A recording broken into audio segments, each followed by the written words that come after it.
Welcome to A Moment of Zen.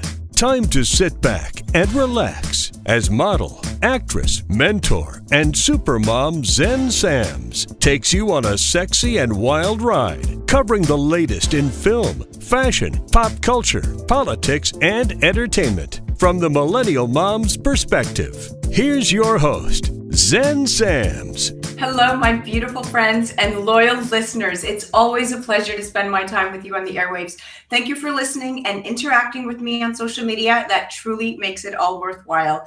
We do have a great show lined up for you today. As usual, a mix of celebrities, impressive citizens, politicians, and a little bit of fun. On today's show, I'm excited to say that we have George Martorano, who at the age of 34 was sentenced to the longest prison term issued on a non-violent first-time offender. And in 2015, he was released from federal prison after serving 32 years thanks to former President Obama's prison reform plan. George now calls himself the Growfather. He's going to be joining us from his cafe in Philly called Hip Hemp Cafe, and he's going to talk to us about how he is revolutionizing cannabis. Also joining us is Mira Tzur, an Israeli-American book author. Anonymously famous, can be found at Amazon and Barnes & Noble's, and she's also selectively the #1 Melania Trump impersonator. Can't wait to chat with her. She's also a really good friend of mine. We also have, and this is my highlight, Rudy Giuliani joining us. He's going to talk to us about his entry into the New York governor's race, how he plans to take charge and shift the focus from blue to red, and his next chapter. Please make sure to follow me on social media at Xen Sams with an X. Text 917-575-2321. Again, that number is 917-575-2321 for collaboration or feedback. I do have to thank all our sponsors that make this show happen: Ocean Casino Resort in Atlantic City, NYC's and LA's premier studio, Romulus Entertainment, Revere Securities, Beach Cucina in Midtown Manhattan and Soho opening soon, and Helen Yarmak International. Stick around. We'll be right back with celebrity child actor Ryder Allen, who's all but 9 years old, appearing in his very first lead role in the film Palmer alongside Justin Timberlake. He's not only an old soul, but a very, very bright young man, and he has a sense of empathy and sincerity that defies his young age. You definitely don't want to miss Ryder. You're listening to A Moment of Zen. I am your host, Xen Sams. We'll be right back after this with Ryder Allen. Looking for an escape at the beach? Look no further. The premier resort destination on the iconic Atlantic City Boardwalk, Ocean Casino Resort, has your answer. Experience the thrill of the casino floor. Place a winning bet at William Hill Sportsbook. Take a dip in Eclipse indoor-outdoor pool. Or take in the stunning views with a private poolside experience at the Cabanas. Treat yourself to a rejuvenating spa day at Exhale Spa and Bathhouse. Enjoy a delicious dinner at one of Ocean's dining options, whether it's fine dining you want or something casual. Book your escape today at theoceanac.com. Gambling problem? Call 1-800-GAMBLER. Welcome back, beautiful people. You're listening to A Moment of Zen right here on 710 WOR, the voice of New York. I am your host, Xen Sams. Now, coming on in a few, we have Ryder Allen, a 9-year-old child actor co-starring with Justin Timberlake in the movie Palmer, and ambassador to Orphan Myth. Now, before I bring him on, I want to set the tone for this interview and some facts about orphans. Not that he is one, he just plays into one in the movie. Now, children are often separated from their families because of poverty, and an estimated 80% of children in orphanages have at least one living parent. And with the right support, many could actually be reunited with their families. Now, this pandemic has genuinely affected everyone, and for some kids, it's left them without a mom or dad. Somewhere between 37,000 and 43,000 children lost a parent to COVID-19. This caused a rise in orphaning from 18% to 20%, with more than 420,000 kids in the foster care system. There's only about 100,000 that are waiting for a new home. The median age of kids in the foster system is 6.5. That's so frightening, given that my daughter is about to turn 6. Just imagining her in a system with no guidance and no real care. There's about 20,000 youths that age out of the foster system just to go into adulthood with no earnings and sometimes even homelessness. Now, let's chat child actors.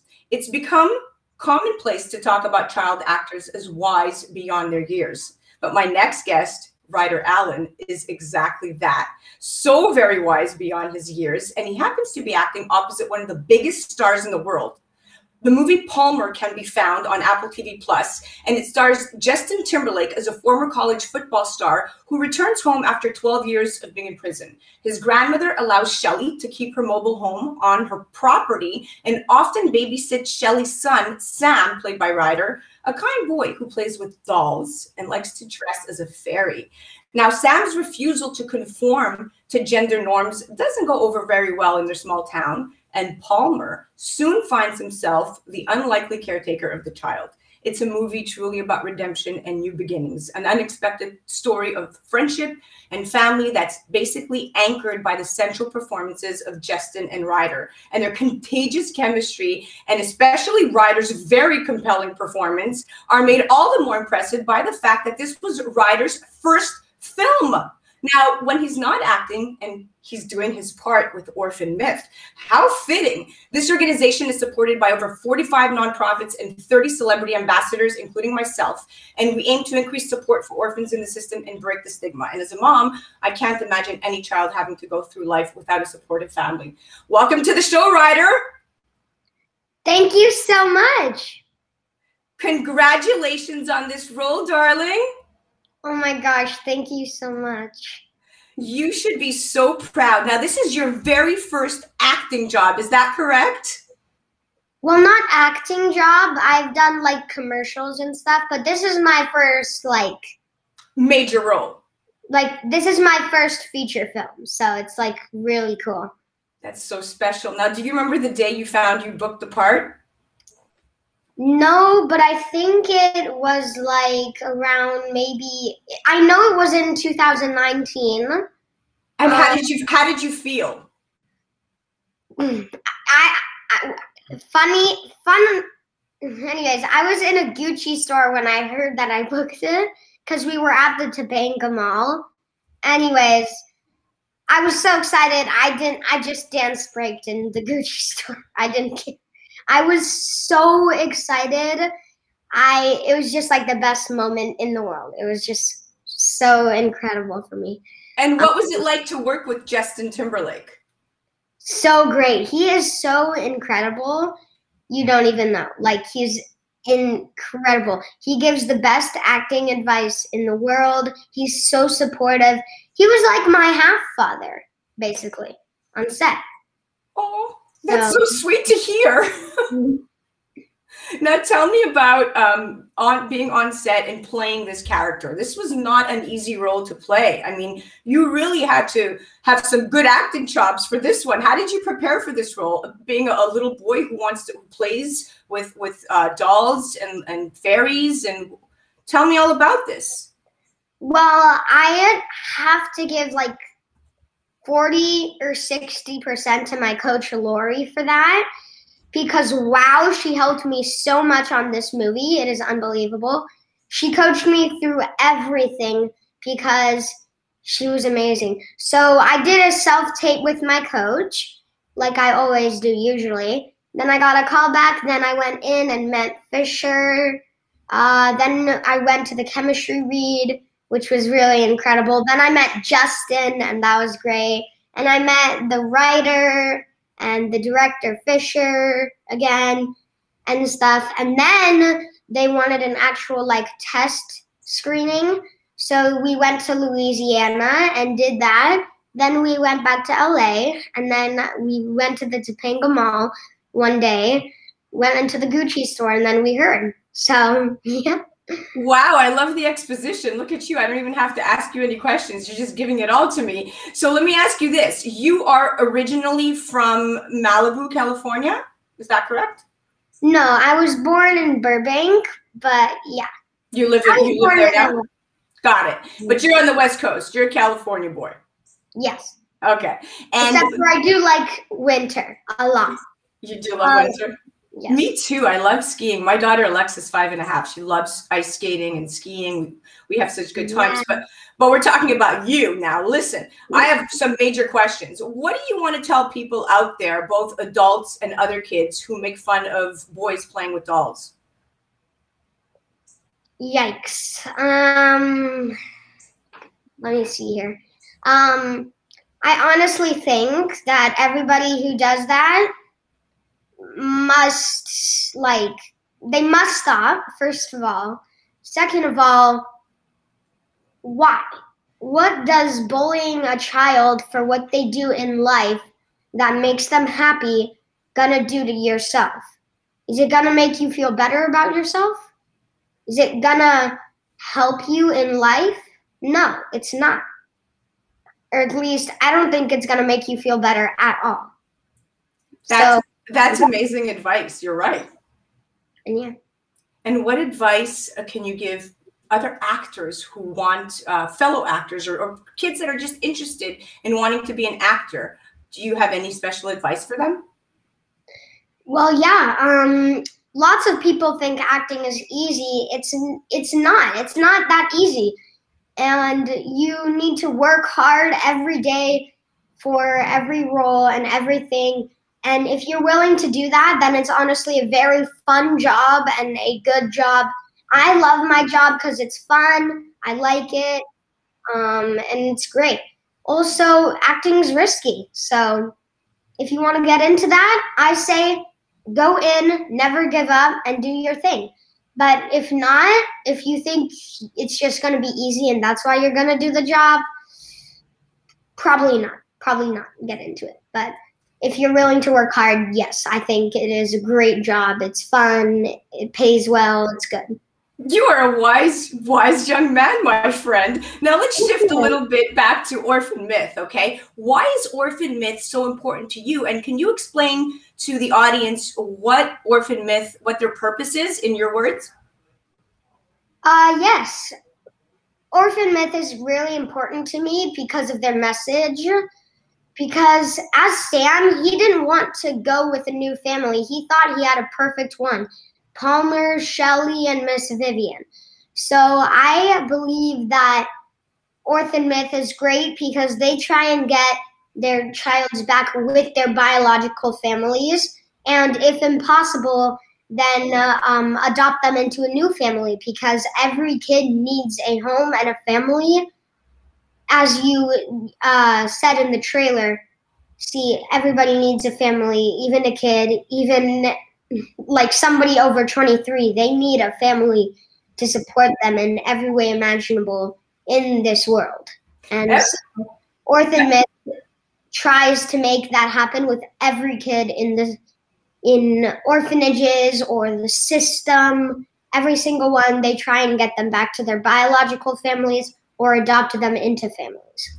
So I really think that Orphan Myth is great, and I love it. I love it.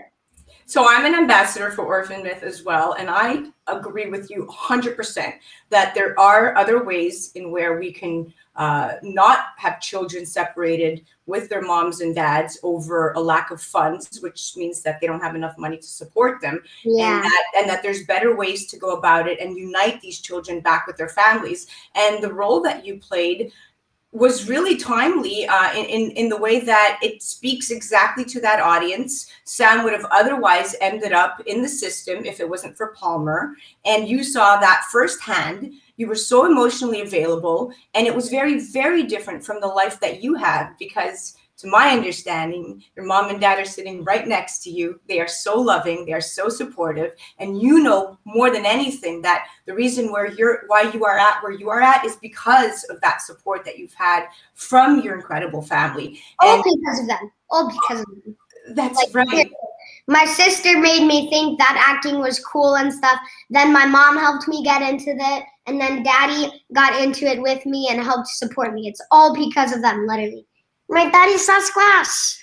You are so lovable and delicious. I have to thank you for coming on my show. It's been such an honor to talk to you. I'm also going to thank the ladies at Orphan Myth for connecting us. I'm going to thank your mom and dad who are sitting right next to you, holding your hand as always. And I know that you have such a bright future ahead of you, young man. So thank you for being on my show. Of course. Thank you guys so much. I'm so glad I could be on. Please check out the movie Palmer. It's available on Apple TV Plus, or you guys could go ahead and Google Ryder Allen. A whole bunch of amazing reviews will come up. You are listening to A Moment of Xen. I am your host, Xen Sams. Thank you for listening to this incredible interview. I will be right back after this. A Moment of Xen is brought to you by Romulus Entertainment. Make sure you check out their newest release, Gully, a powerful crime thriller about 3 disaffected teens, one out-of-control night of revenge on a society that has rejected and taken advantage of them. When the rampage stops, the retribution begins. Starring Kelvin Harrison, Charlie Plummer, and Jacob Lattimore. Gully, available on Amazon, Apple TV, or any on-demand service. Welcome back, beautiful people. You're listening to A Moment of Xen right here on 710 WOR, the voice of New York. I'm your host, Xen Sams. Now, up next, we have Andrew Giuliani. His name sound familiar? Well, that's because it is. He's the 35-year-old son of former Mayor New York City, Rudy Giuliani, who is now bringing his experience from the Trump White House to the governor's race. Now, before I bring him on, I just want to point out some stats that may clearly affect things no matter how great Andrew may be. Now, facts. Democrats grew their registration advantage by about 300,000 voters between the 2018 and 2020 election cycles. Fact. New York has more than 6 million registered Democrats, a little less than 3 million registered Republicans, and about the same amount of unaffiliated active voters. So I'm telling you something you already know, guys. NYC is clearly a blue state, presumed safe for the Democrats. Now, you might say, well, wait a second. Governor George Pataki, a Republican, beat out Governor Mayor Cuomo in his 4th term bid. Okay, sure, I'll give them that. But today's political climate is not what it was back then. And the truth of the matter is that New York State won over 60% for Joe Biden. Now, although Republicans are optimistic, and so am I, about their chances of electing a governor next year, as 3-term incumbent Cuomo continues fighting for his political life, literally, as we speak. Now, a few candidates have officially announced that they are running in what could become a very crowded primary field for the GOP nomination. Now, it's important to note that although Cuomo has said he plans to run again, there's still a lot unknown with 3 pending investigations into him and his administration. And if Cuomo were to, for whatever reason, drop out of the race, the Democratic primary field will definitely be packed in 2020. But now I'm going to shift the focus to our superstar guest. Andrew Giuliani is the 3rd Republican to see an opportunity for the party takeover for the first time in nearly 2 decades. He's joining Rep. Lee Zeldin of Long Island. He's an overcommitted conservative, in my opinion, and Rob Astorino, a former county executive of Westchester County. Joining me today is the man himself. Welcome, Andrew. Well, Xen, thank you very much. You know, you talked a lot about the actual kind of feel in New York and some of the numbers. What I can tell you, though, now, in traveling through the 62 counties of New York. We're in our 44th county in Clinton County, right in Plattsburgh, New York. What I can tell you is there are Republicans, there are also Democrats that are sick and tired of Cuomo rule. And that's what gives me hope. We're happy to go more into that, but I know we got some other stuff to touch on. No, you're absolutely right. And I think that there's a lot of secret conservatives afraid to say that they are conservatives because of our cancel culture. And again, that's going to be another conversation. But how serendipitous was it that you and I ran into each other out of nowhere in a random New York City block last week? And now, boom, you're on the show. And we have been talking about you being on the show. So you see, I do believe in the universe properly aligning things. How about you? Well, what I could say is when you're on the campaign trail, you need a couple of moments of Zen here and there. So taking 10 minutes out as a moment of Zen is very, very good for the mindset. But yeah, that's one of the great things about New York. And that's one of the things that I want to make sure New York doesn't continue to lose is those meetings where you see people out there and you're getting to know them and you're getting to, just see friends you haven't seen in a while. Unfortunately, I think a lot of that has left the state. I think a lot of it has gone down to Florida, Texas, Tennessee. We need to bring that back to New York. I mean, that's one of the magical things about our great, not just our great city, but our great state. I believe that we will be able to bring the city back. And I think that it all begins with good leadership. And you have a lot of, you've been bred for exactly this, my friend. I mean, there's no one else that really could step into this quite effectively. And I know that in one interview, you likened yourself to a heavyweight boxer about to enter the ring for a title, Mr. Pomo, Giuliani versus Pomo, right? You said it's holy smokes, it's Muhammad Ali versus Joe Frazier. Is that what you told the paper? And that's what it is going to feel like. Yeah, I wish I could take credit for that line, but really that line goes to President Trump. When I first called him and told him about it, and we started talking about the race, after kind of toward the end of the conversation, he said, holy smokes, he said, Giuliani versus Cuomo. Wow, I could build that fight. That's a fight that we could sell the garden out to that one. And I said, well, I was like, he's a pretty good brander. So I just said, I'm going to use that one, Mr. President. So I got to give him credit on that one. Well, okay, we'll definitely give it to Trump. Now, do you think, and this is, look, the Moment of Xen is very lighthearted here, and you have a pro-business, pro-police, pro-school choice platform, which I love, and it doesn't seem to be exactly unique for a Republican. What do you say to people who have, criticized that? Well, what I would say is we need to do a better job as a party, and really forget about the party. I need to do a better job as a candidate to make sure I go into these neighborhoods and talk about school choice. I mean, if you think about it, right? My parents had the means to send me to parochial school. So school choice would not have affected me directly, but it affects mostly traditional blue voting New Yorkers. They are the ones who are furious with the fact that Cuomo did not raise the New York City cap from 270 charter schools and the New York State cap from 460 charter schools. So it's my responsibility to go into some of these neighborhoods that traditionally vote blue and say, hey, don't be turned off by the fact that there's an R in front of my name, or the fact that I root for President Trump. What I want you to hear is the belief and the policy ideas that we have that will actually give your child a better future. I know that when we're able to explain that with New Yorkers and talk with them about that, that will ultimately resonate and ring true. And that's how we win traditional blue voting New Yorkers. Bang, you said it. And your father, Rudy, will forever be known as the man who transformed New York City. And maybe you can be the one to do it statewide. And, actually, as we know, New York, without a doubt, is totally broken and in need of the type of overhaul, basically, that the Giuliani administration ushered in during the 1990s. So the apple doesn't fall far from the tree, Andrew. And I'm sure you've heard your father tell you that. I know in the Greek and the Italian tradition, we say that often, but no, listen, you are on, I think, listen, with the political climate that we are in right now, as a mom, as a wife, as an actor, as a radio host, I kind of feel like the old GOP, like going back to the good old party, is a little bit stale for my taste. And although I would never be able to say, okay, now that makes me, team Democrat. No, I'm a Republican. I'm a registered Republican. I don't want to be canceled because of my beliefs, but I do think we need new blood. I think we need young blood. And the fact that you're a millennial, the fact that you have so much energy, you're just starting your life in a family as well. Probably amazing things are on the horizon for you. Yeah. And I think you have that energy and that pureness away from all that political drama. Even though you spent some time in the White House, it was in a very different position than we've seen a lot of the the headliners, so to speak, affect the current right-wing conservatives there, if you will. Yeah. What's your first the first thing that you'll do when you will take over? What's your main plan?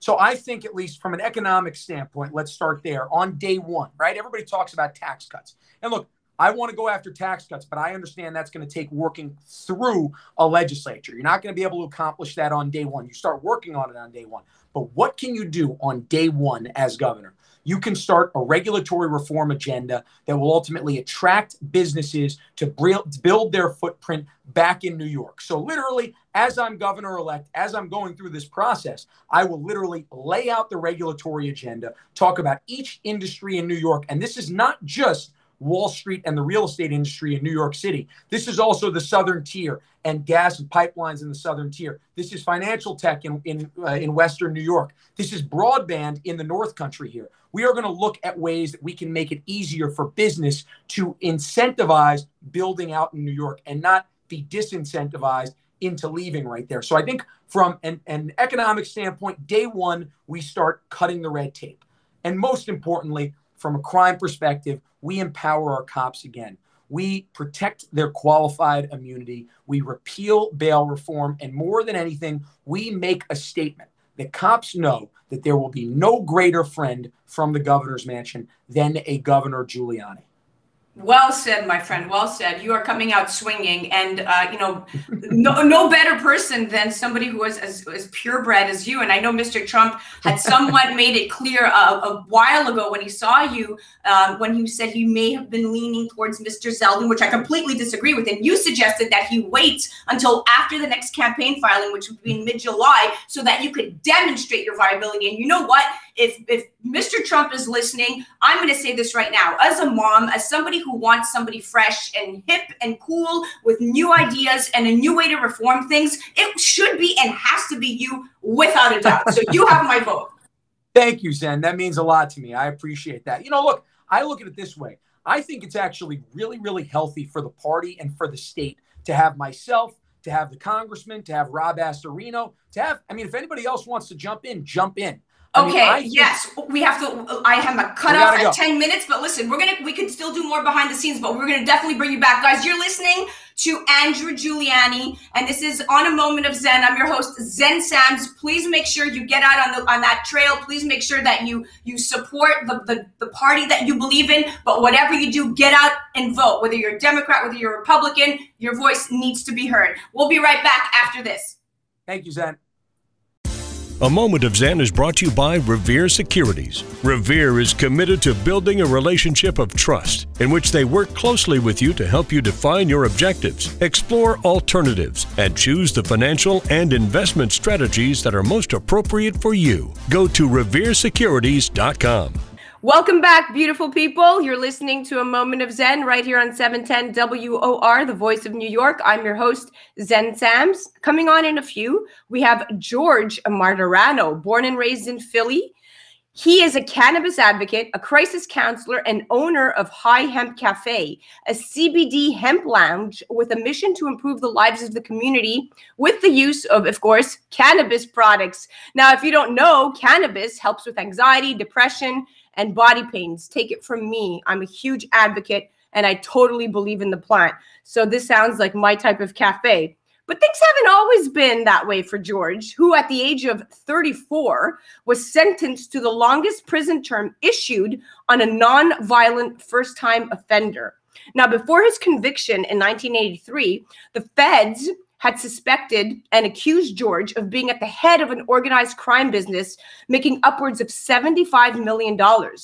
He was then caught with a truckload of marijuana by the FBI, who then charged him with 19 counts of drug-related offenses. He then pled guilty under the impression that if he takes the plea deal, a life sentence would have been off the table, and he expected to receive the 40 to 54 months the prosecution had initially recommended, but he was sentenced, are you ready for this, to life in prison without the possibility of parole, which was the longest prison term to ever be imposed on a first-time nonviolent offender in American history. So to this day, many people,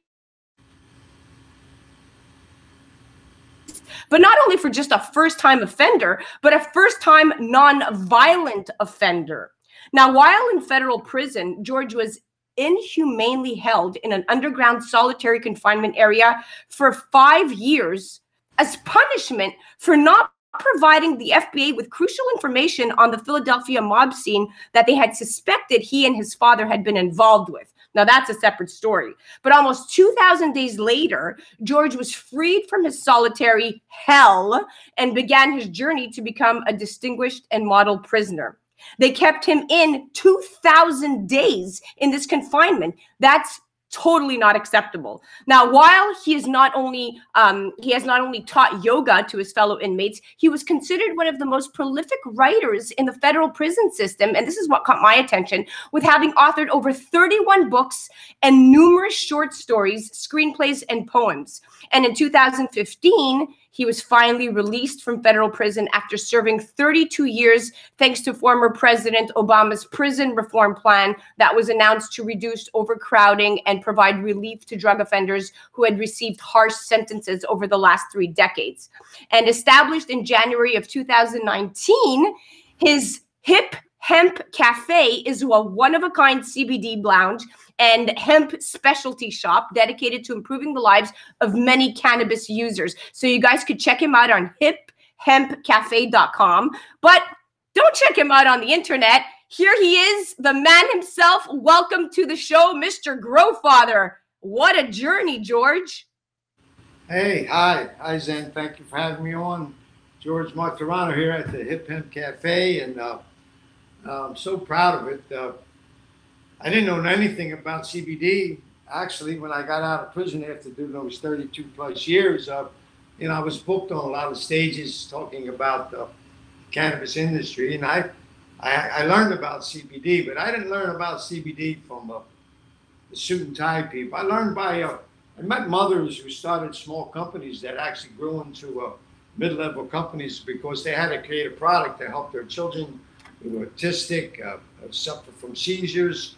So I got to understand CBD. I didn't even know what the word meant. I knew THC, and then I got out, and then eventually I opened my own shop, and we're licensing more. We have more shops that we created, and you see on my shirt, the Growfather. You heard of the Godfather. Well, I'm the Growfather, and what I like most important, what I like most, I'm creating jobs for young people across the country. It means a lot to me. Well, George, do you mind if I ask you a question? Now, you're pegged as the Growfather, and of course, you served this crazy sentence in prison, which, if you ask me, is a complete bunch of horse poo-poo, because now these days, we have a lot of reform. We have cannabis legalized, not only in New Jersey, but New York is on its way.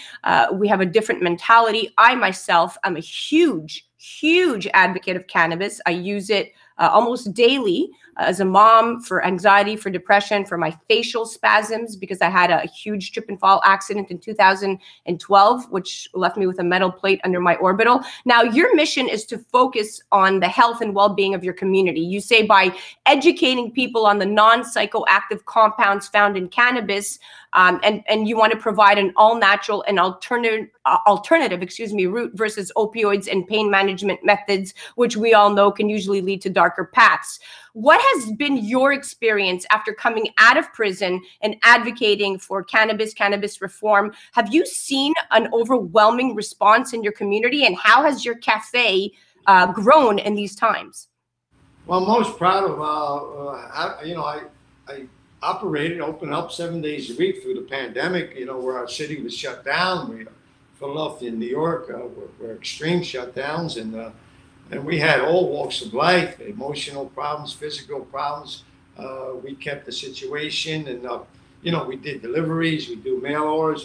One particular day, an Uber pulled up, and a guy younger than me, much younger than me, got out frantic, and he was looking around, and I had the feeling he was looking for the cafe, and I said, can I help you? He said, I need to know where the CBD cafe. I said, but it's right here. Well, make long story short, why he was so frantic, he had a child, him and his wife rushed their child all the way from the Pensacola, Florida, here to the Children's Hospital, renowned Children's Hospital, does great things in Philly. But before the doctors could get involved, were working with the child, they had to stop the seizures. And the only thing that stopped the seizures was the CBD tincture. So he got to tinctures, got back to the hospital, sedated the child in the right way, not in a harmful way, so the doctors could start working with the child. I'm so proud of that. And I told the father, now he initially, in his rush, he says, I'll be here for months. And I says, well, from this day forth, you don't have to come here. We will deliver to Children's Hospital free of charge. Wow, that's incredible. Yeah, you should be proud of that. It's funny because I say the word wow all the time because I get excited about these things, but that is a wow moment. And I want to highlight that cannabis is being used in an array of different ways for PTSD, for anxiety, for postpartum depression.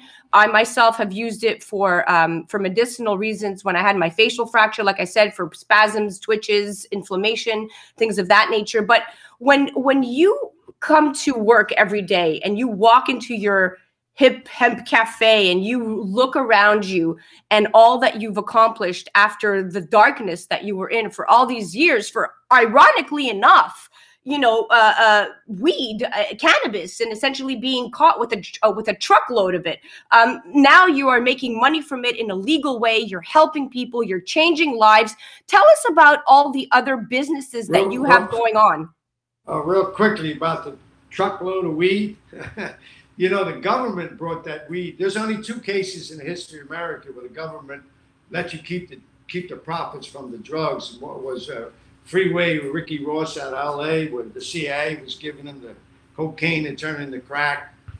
Made millions. Was a whale compared to me. And then my case, where they brought 2,600 pounds of weed up, 3 different trips, and they actually, I even wasn't in town, but they were wired up and they were asking the guys, you make sure Georgie, they call me, gets his end. Yeah, he's our boss. Well, that was the other case that they actually made you keep all the money. They give you the drugs to keep all the money. So there's only 2 cases in American history on answering that. And what was the other thing, question? Well, no, my question was, when you walk into your cafe and you look around you and you see all that you've accomplished and all the people that you're helping with weed and weed reform, weed, cannabis, CBD, what goes through your mind? Because it's a very ironic situation. You were put in prison for this. Because every day is something new, is something different that we're helping people. All these cities, they're troubled cities, when they have their troubles. And I tell the young people, the legal age, we have a garden here, we have a lounge. Come here, enjoy yourself, and be safe. I want to create a safe environment for the young people, adults, and CBD and all that. And every day there's something different. I get more calls, and people are.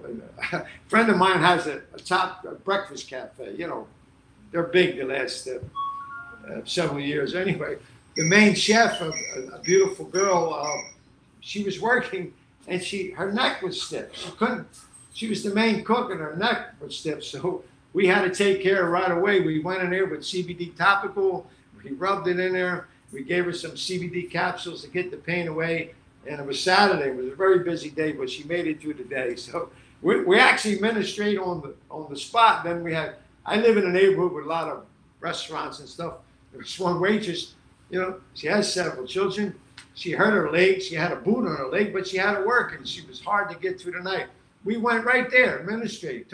We rubbed her calf with CBD. We gave her some CBD capsules. She made it through the night. So we do emergency services. So. George, can I ask you a question? So you are in Philadelphia. You're in that area. You're catering to that area, and you're delivering as well CBD, bringing your product directly to the consumer, which is great during the time of COVID. This is what we need. People love to be able to pick up the phone or go to a website and be able to get what they need on demand. So what you're providing is great. It's also pain relief. It's allowing people to really function and focus. Can let's tell the audience a little bit about, so with CBD, can anybody walk in? You have to be obviously 18 and over, and then you can experience an array of different concoctions within your Hip Hemp Cafe. What is the experience that you offer? 5 out of 10 customers are what we call a discussed sale. Then he or she comes in and they wanted to talk about what they're going to buy and how it can help them. So all our staff is just train and discuss sales. And incidentally, going in another direction, we have 3 states right now that are selling CBD in prisons on the prisoners' commissary list. That's Kentucky, Minnesota, and I believe Mississippi or Missouri. So I'm advocating right now to get CBD, especially my brands, into the prison systems in Pennsylvania and Jersey. Well, and it's been a study done. They've been selling it now for a year and a half. There's been a study done that it cuts down on violence in prison. It cuts down on issuing the psychology department issuing certain medications that they don't have to now. So it's in the prison systems. Well, good for you, George. I think that what you're providing is incredible. And before we wrap it up, I want to tell the audience that you guys can go to hiphempcafe.com. You can check out George Martorano. He has an incredible amount of products that he is selling, all focused within the CBD market. He's pro cannabis. He has been through a great deal and learned a great deal. So if you guys want to hear it from a pro, you definitely have to go check him out at hiphempcafe.com. He's in the Philly area, but separate of that, George has a lot of businesses that he's spearheading, and his new chapter, should I say, is just about to begin. Yeah, we have beers. We're coming out with CBD beers. That's incredible. One of the beers is called Mugshot. It's got my prisoner's mugshot. Incidentally, Xen, I'm the first prisoner ever in the history of America who's been incarcerating for hundreds of years to come home and has his face on his own mugshot, his own can of beer. So, you know, everybody can make their little bit of history as long as you're doing good. Well, you certainly made yours. Thank you so much for joining the show, George. You are such an insightful and incredible guest to have. Hip Hemp Cafe is one of a kind. It's a CBD lounge and hemp specialty shop dedicated to improving the lives of many cannabis users. You definitely have to check them out or go to their website, hiphempcafe.com. Check out George Martorano. Thank you so much for coming to the show and giving us so much insight. You're listening to A Moment of Xen. I'm your host, Xen Sams, right here on 710 WOR, the Voice of New York. We'll be right back after this. If you've missed out dining in New York City for the past year, it's time to visit the legendary Vice Cucina. Located in the heart of Midtown, Vice specializes in blending delicious Northern Italian and American cuisine with dishes such as the incredible taglione lobster, ravioli masala, ossobuco, and pappardelle al telefono, along with many other mouthwatering offerings. You deserve a great night out. Call Vice Cucina 212-757-2600 or online at vicecucina.com. Welcome back, beautiful people. You're listening to A Moment of Xen right here on 710 WOR, the Voice of New York. Up next, we have a very dear friend of mine who exemplifies beauty, art, and brains. Mira Tzur is an Israeli-American model. She's a professional theater dancer, an actress, a producer, and author of a book called Anonymously Famous. Now, this book offers an A to Z guide of her very own, often humorous 25-year journey in the industry. That's how long she's been doing this for, guys. And she's going to be sharing many interviews with renowned peers and colleagues that demonstrate that modeling is a lifestyle that she says evolves with you over time. Now, her philanthropic work continues as a director of iPearls, which is an aid organization for victimized children with burn injuries, and she's all about beauty and skincare. Now, she plans on adding more Israeli-based projects to her production company, One Circle Productions, and work with these amazing directors and writers directly from Israel, her home route. Now, she is a true Gemini with a love for finding the balance. I know that this is her birthday month and she's looking more radiant than ever. I saw her just a few weeks ago at a political function and she was incredible. When you catch a gorgeous woman walk in the room, you definitely want to know more about her, and she's just that girl. You can go to her website and check her out at miratzur.com. Now, let me spell this one for you guys because it does sound rather complicated, but it's not. MIRATZUR.com. Now, I'm going to ask her about some fun facts I've always wanted to know. For instance, she's a French countess from the Tarot lineage, and she selectively has served as the #1 Melania Trump impersonator. That's an interesting one. But here to tell you everything fabulous that she has going on herself is the one and only stunning Mira Tzur. Welcome to the show, beautiful lady. Oh my God, thank you so much for having me. And this intro is spectacular. I don't know what to say. Well, you know, I know my friends inside and out very well, and we are very, very close friends. We hang out often, exchanging stories, but I want to congratulate you on the book. It's not every day that you get to become a published book author, so congratulations. Tell us the process and what we can expect from this book, because it's not your everyday book, especially with the title, like Anonymously Famous. Absolutely. Well, this book actually was supposed to be geared to be a reality show. I worked on it for a couple of years, working with different people that I come across in the profession of commercial print lifestyle modeling. And I felt that it should be a community project, basically, putting different kinds of work that we do as far as commercials and print, fittings, animation, voiceover, all these categories to be in a reality show and do a docuseries. So that's how I wrote it originally.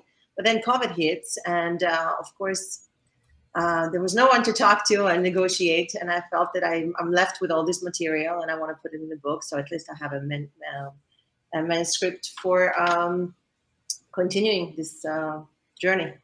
So this book is pretty incredible, guys. If you haven't purchased it or downloaded it, you should definitely check it out. It's called Anonymously Famous. It gives you some real insight, some humorous stories about how she has navigated the industry so flawlessly. And, you know, the interesting part is that as a fellow model, I can go on and on about the horror stories that people believe are true regarding sexual harassment, the Me Too movement, and the stigma of how predatory many men in our industry are. And I'm here to tell everybody that in many cases it is true.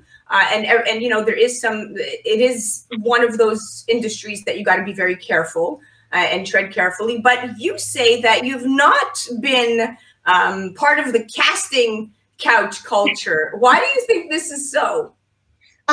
It's true, Xen. I really did not have that interface with you know, what I hear so much about people that having bad experiences.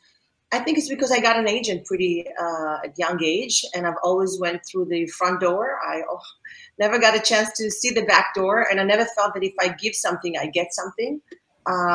So no, that casting couch, I didn't see it. Well, that's good. Thankfully, you have not seen it, but we are sensitive to the many women actors, models out there, both men and women, who have been part of the Me Too movement, who have, of no fault of their own, you know, been at the wrong place at the wrong time, or been in a predicament they couldn't get out of.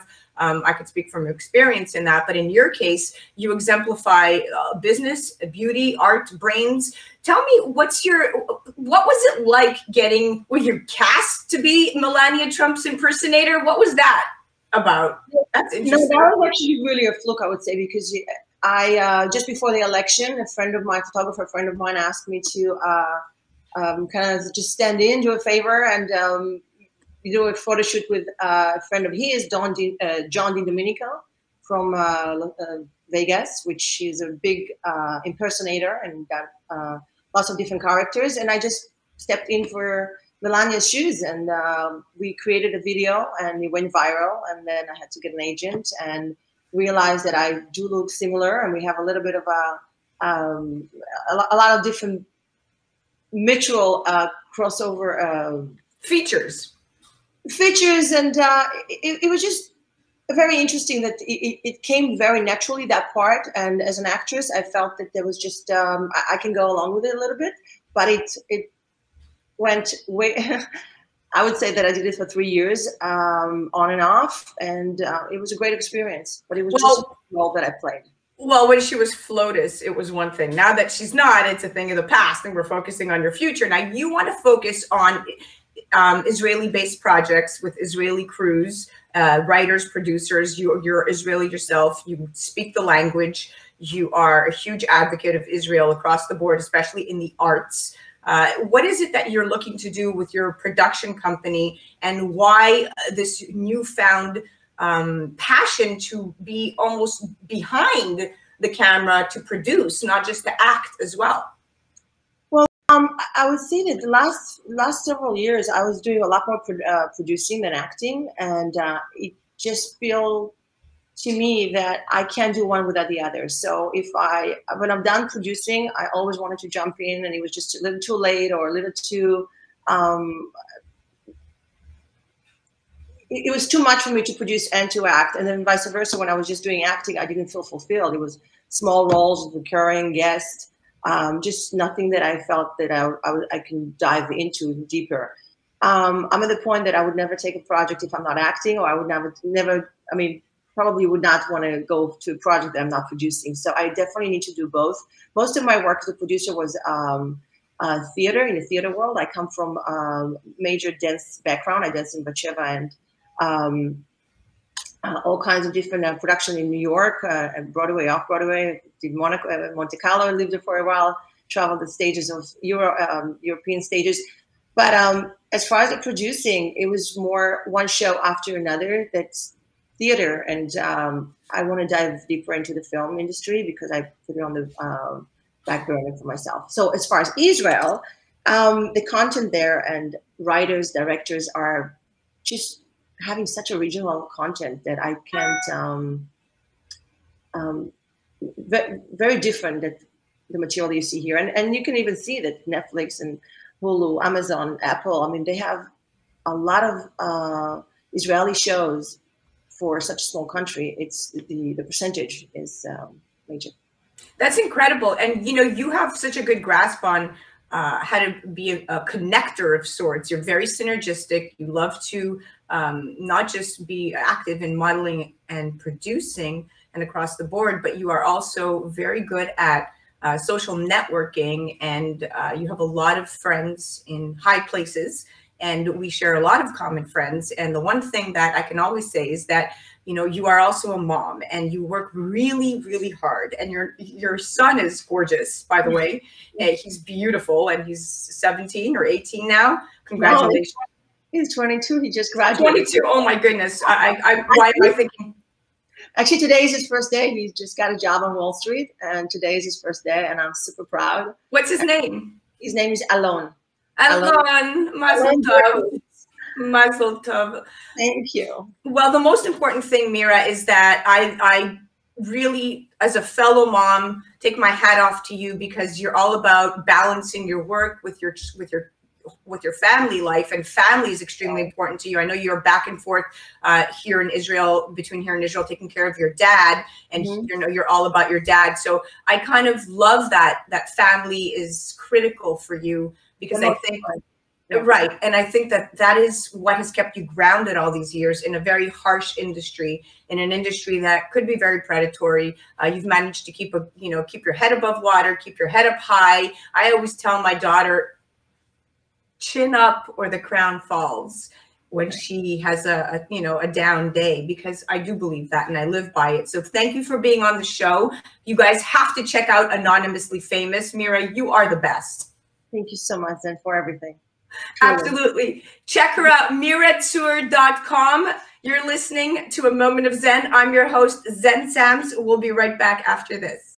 A Moment of Xen is brought to you by Helen Yarmak, one of the world's most recognized fashion designers. Helen Yarmak International is pleased to announce it is the first luxury fashion house to offer a collection of non-fungible tokens, also known as NFTs. Just as every creation by Helen Yarmak is one of a kind, the creation of her NFTs will allow collectors a new way to own one of her unique and historic pieces. This marriage of fashion and technology is groundbreaking. To learn more, visit HelenYarmak.com.